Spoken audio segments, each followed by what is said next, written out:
I read that you love cook to Chicago house music.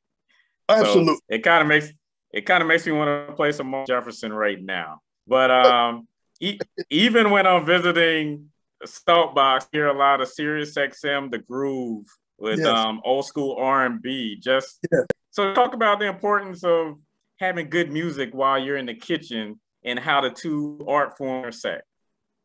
Wow. Thank you for recognizing that. And a lot of people over the years have recognized me for every time they walked up a Saltbox, they hear something that makes them feel good. You know, I mean, when they're standing in that line, man, I had to do something, you know.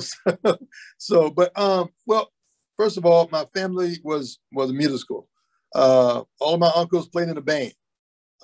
True story. My uncles auditioned for James Brown back in the day. Okay, I don't know what happened about that, but they all did. But they were all bass players, drummers, that sort of thing, organ players. So I grew up around music.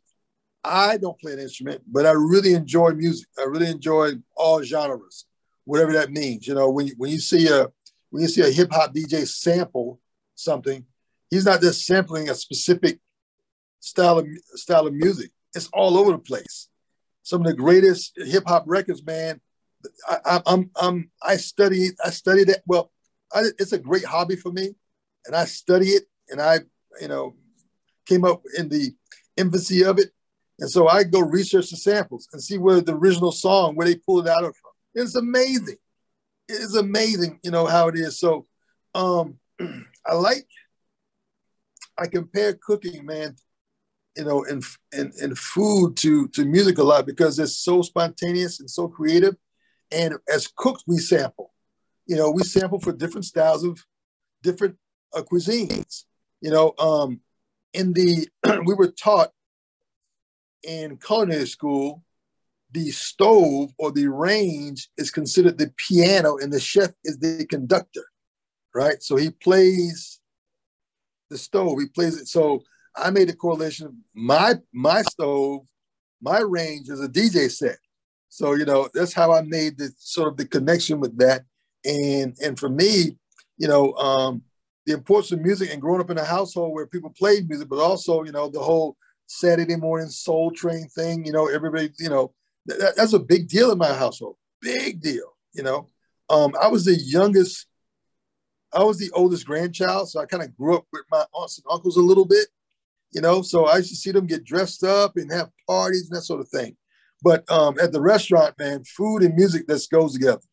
Like I said, I love different styles. You know, sometimes I go, you know, R&B. Sometimes I go Bing Crosby.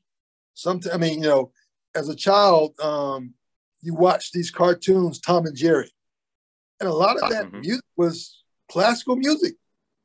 A lot of it was, you know. So that's something that was kind of like, you know, instilled in me a little bit. So I go everywhere with it. Sometimes you come to Saltbox now, man.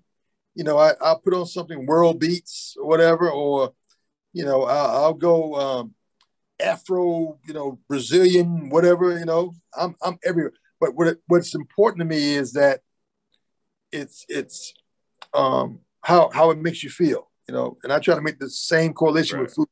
How does it make you feel? You know, does it feel like community when you walk up here or walk in here? You know, whatever music is playing, you know. But yeah, I'm a old school b-boy, man. Like, you know, when break dancing, and I did all that, you know. So big fan of music, man. Big fan, big hip hop head, big hip hop head.